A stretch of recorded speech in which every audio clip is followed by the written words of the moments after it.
So picture a toddler, right? Just standing in the middle of the living room. He picks up this heavy wooden block, winds up, and just hurls it straight at the drywall. And it hits with this massive, echoing crash. Yeah, very classic scenario. Right. And I mean, on the surface, you just saw a behavior. But as a behavior analyst, you have to ask yourself, you know, did he throw that block because he loves the physical sensation of that sound vibrating in his ears? Or did he throw it because he knows his mother is going to come, like, sprinting in from the kitchen, gasping and yelling? Exactly. Because you're looking at two entirely different universes of reinforcement there. Yeah. I mean, is it the sound? The physical environment is providing the payoff. Mm-hmm. But if it's the mother's reaction, another human being is delivering the consequence. Right. Which brings us to our topic today.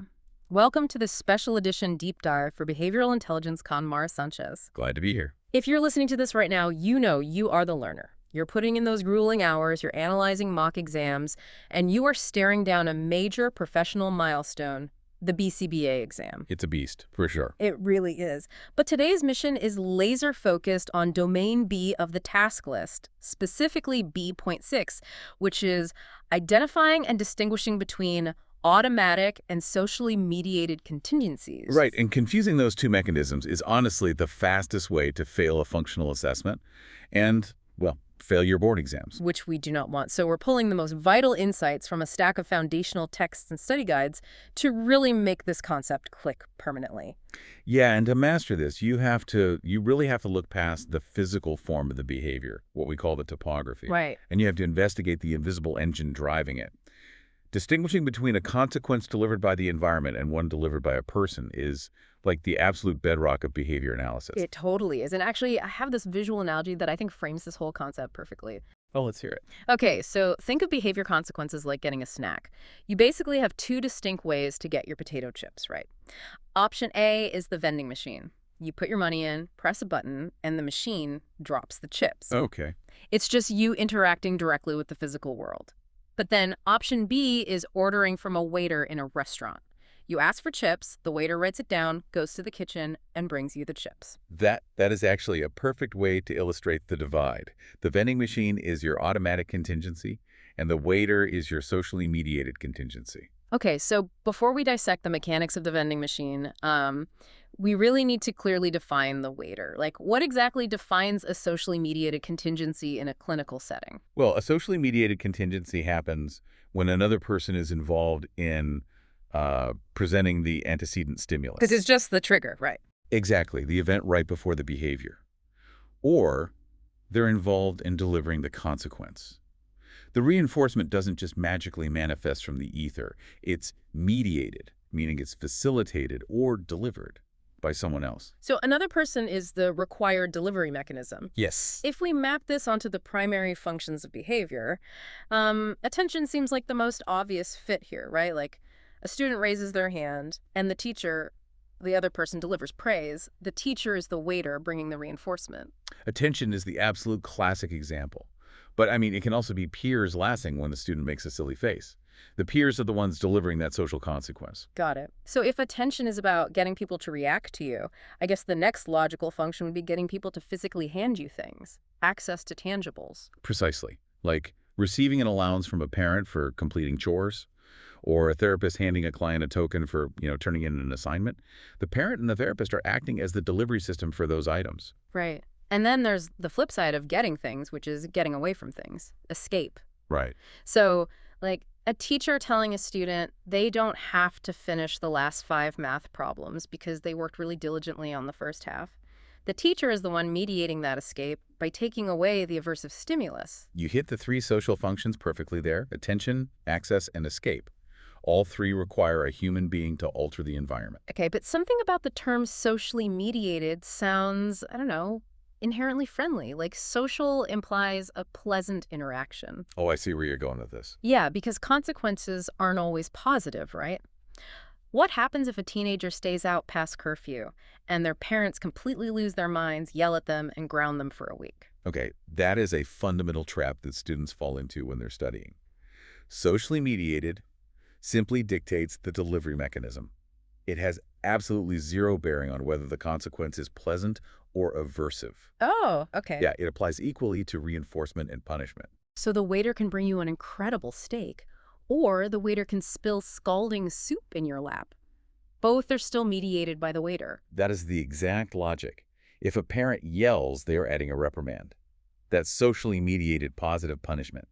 If a teacher puts a child in time out, they're physically removing the child from a preferred environment. So that's socially mediated negative punishment. Right. The defining characteristic isn't the emotional feeling attached to it. It's asking, was another person required to make this consequence happen? Which brings us to this really fascinating pivot point. If we remove other people from the equation entirely, we're left with the vending machine. Automatic contingencies. What happens when that loop is closed? Well, our source materials define automatic reinforcement as behavior that produces its own reinforcement directly, without any other person's involvement at all. Right. The consequence is generated by the physical environment itself, or internally by the individual's own body. I mean, we all engage in automatically reinforced behaviors constantly, even outside of a clinic, like just turning on a light switch in a dark room. Exactly. Nobody praises you for it. Nobody hands you a token. The physical environment just instantly provides the reinforcement you can see. Another really good everyday example from the study guides is turning on your windshield wipers during a storm. The rain obscuring your vision is an aversive stimulus. You turn on the wipers, and the rain is removed from your field of vision. And the physical environment changed as a direct result of your behavior without any social mediation whatsoever. Exactly, which makes it automatic negative reinforcement. But when we transition into a clinical ABA setting, the conversation around automatic contingencies usually centers on stereotypy, right? Like self-stimulatory behaviors. Yeah, those are the classic automatically maintained behaviors. I mean, a universally relatable one is scratching an itch. Oh. The physical relief is immediate, and you're providing it directly to your own nervous system. Nobody else can scratch your itch quite right, you know. Clinically, this manifests as hair twirling, thumb sucking, or self-injurious behaviors, such as skin picking or head banging. Wow. The behavior produces a sensory consequence, so a feeling, a sound, a physical sensation, that reinforces the continuation of that exact behavior. Okay, so let's loop back to the scenario we started with. The toddler hurling the wooden block at the wall. The topography is the throw. The sound is the crash.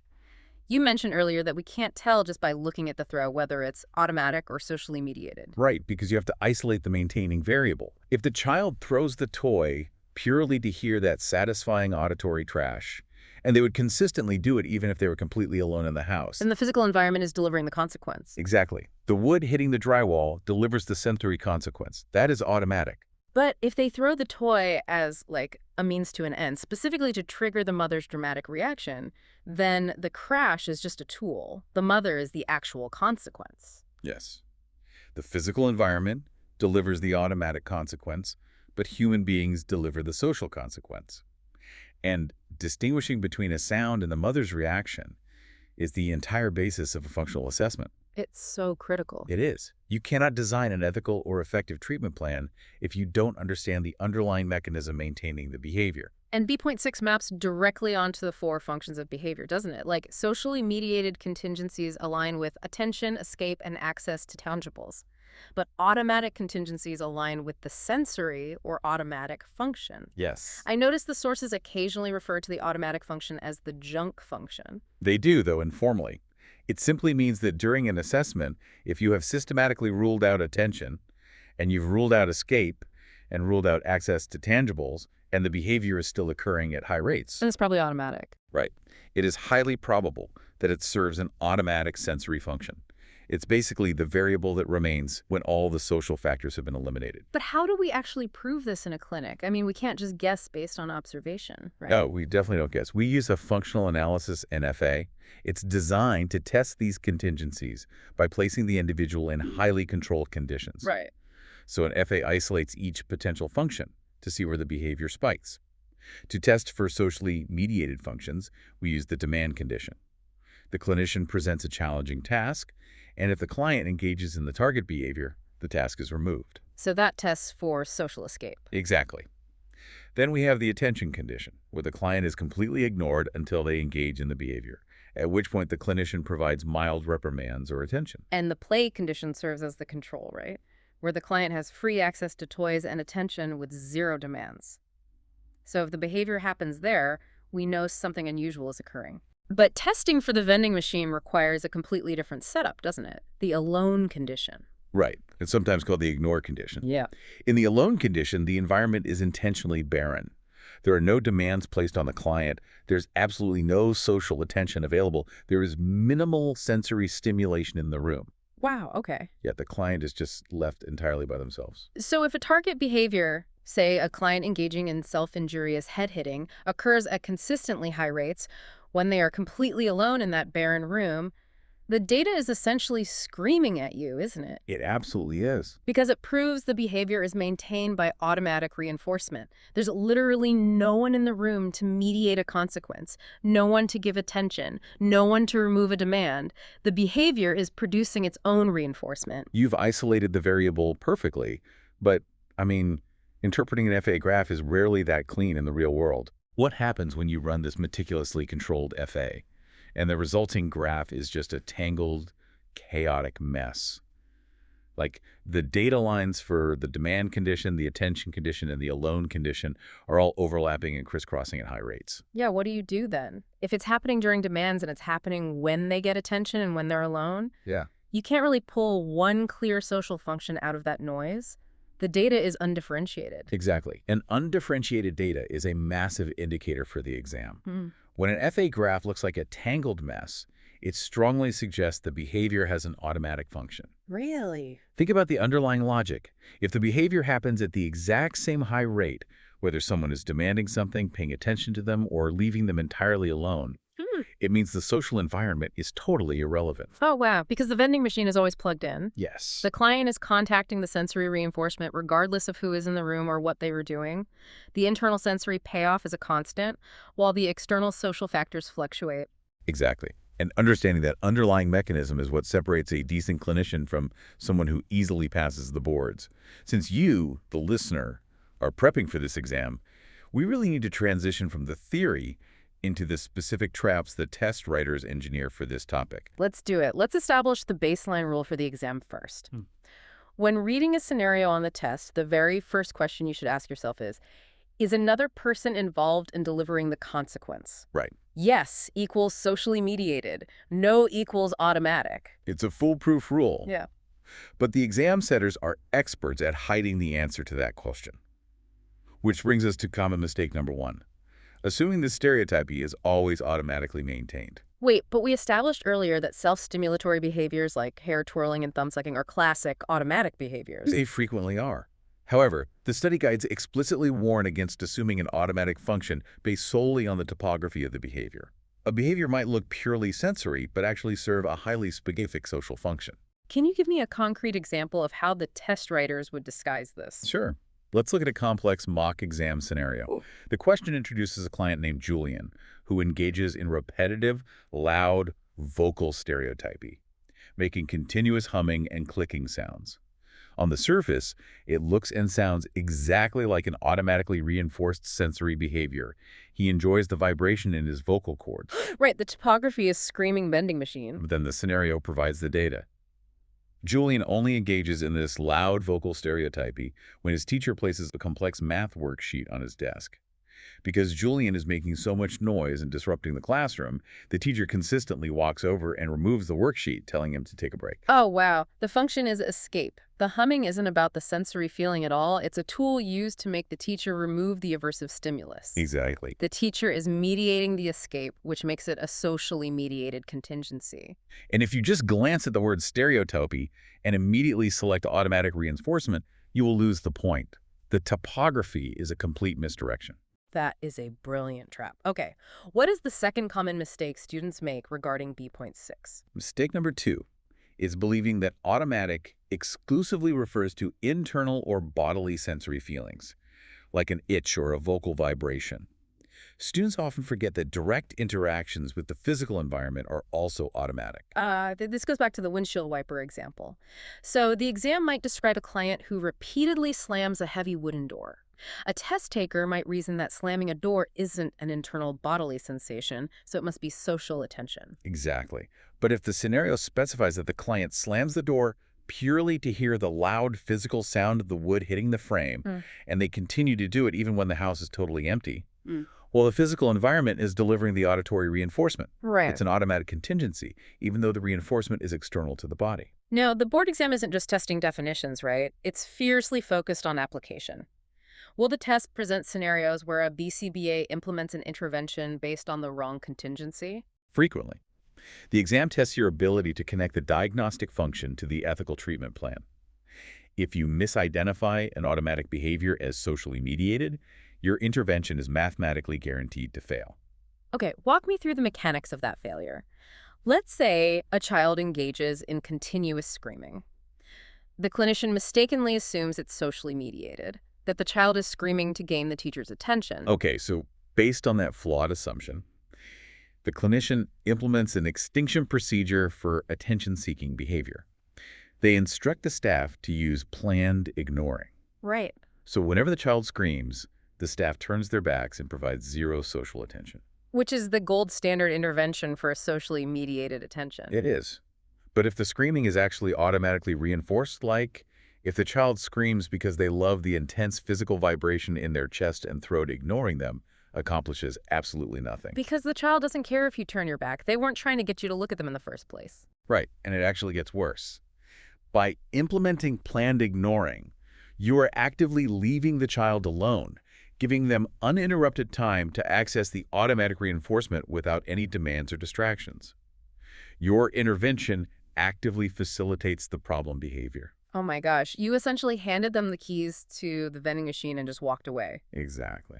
Okay, so if you have an automatically reinforced behavior, what is the correct mechanical approach to the intervention? You really have two primary avenues. The first is response blocking. This involves physically preventing the behavior from occurring so the client cannot access the sensory input. If they can't complete the physical action, the automatic loop is broken. Makes sense. The second, and often preferred avenue, is enriching the environment with competing sensory stimuli. How does environmental enrichment work on a functional level, like practically speaking? Well, if a client engages in head hitting for the physical sensation, Yeah. and you provide a vibrating massager or a deep pressure-weighted vest, you're essentially flooding their nervous system with the sensory input they're craving. Oh, I see. You satiate the need. Because their sensory appetite is satisfied by the environment, they no longer have the internal motivation to use the target behavior to generate that feeling. Wow, you give them the chips for free so they stop shaking the vending machine. That makes the distinction so incredibly practical. It isn't just academic trivia, it's the literal difference between an intervention that profoundly improves a client's quality of life and an intervention that makes the behavior way worse. It is the foundation of everything we do. So to synthesize the core concepts for the exam here, socially mediated contingencies require our waiter. They explicitly require another human being to deliver the consequences, whether that takes the form of providing attention, providing access to tangible items, or providing an escape from demands. Right. And automatic contingencies are our vending machine. The physical environment or the individual's own body directly provides the consequence, usually sensory input, without any other person needing to be involved in the loop at all. Distinguishing between them ensures your functional assessment is accurate, which ensures your treatment plan is actually viable. Perfect. Now, before you close your study guides for the day, there is a really fascinating concept from the source material that merges these two ideas. We have spent this entire deep dive separating automatic and social into these distinct silos, but what happens when those contingencies collide? Oh, this is so interesting. We can see that collision beautifully in B.F. Skinner's behavioral theory on the development of human language. Yes. Picture a 6-month-old baby lying in a crib, engaging in vocal babbling. Blah, blah, blah, goo-goo. In the very beginning, that vocal exploration is purely 100% automatically reinforced. It simply feels interesting in the vocal cords and sounds novel to the baby's own ears. It's the closed loop. The baby produces the sound, the baby's ears receive the sound, the vending machine. Exactly. But then, the parents hear that babbling from down the hall. They walk into the nursery, lean over the crib, make eye contact, smile, and talk back. Like, yes, ba ba ba, good job. The waiter has just walked up to the table. Yes. Suddenly, a behavior that was entirely automatic is captured by socially mediated reinforcement. The parent's intense social attention reinforces the vocalizations. The baby learns that making sounds doesn't just feel good internally, it actually controls the behavior of the giant humans in the room. Wow. That precise transition from automatic sensory play to socially mediated interaction is the exact mechanism of how human language begins to develop. An automatic behavior hijacked by a social contingency to create the foundation of human communication. That really highlights how deeply these principles are woven into the fabric of everyday life, far beyond the clinic walls. It proves that these concepts are dynamic. They're constantly shifting based on the environment and the people within it. Totally. Well, if you are finding these underlying mechanisms fascinating, and you are determined to conquer this exam, we really want to invite you to continue your BCBA study series with behavioral intelligence con Mara Sánchez. Yeah, and we highly encourage you to follow Amethyst Therapy Services. They curate exceptional deep dive resources designed specifically for learners who need to master the application of these concepts, not just memorize the definitions. Absolutely. You can elevate your exam prep by visiting their website right now at www.amethysttherapyservices.com, or, you can reach out directly via email at info@amethysttherapyservices.com for targeted resources and support. The boards are intentionally daunting, for sure, but when you understand the foundational mechanics, when you truly grasp the why behind the behavior, the entire test really begins to decode itself. It does. So the next time you are analyzing a behavior, whether it's a tricky paragraph on a mock exam or a really complex case in a clinic, step back and ask yourself the golden question. Are they ordering from a waiter, or are they pushing the button on the vending machine? Isolate that variable, and you've got this exam in the bag. Keep studying, keep analyzing the function, and we will catch you on the next deep dive.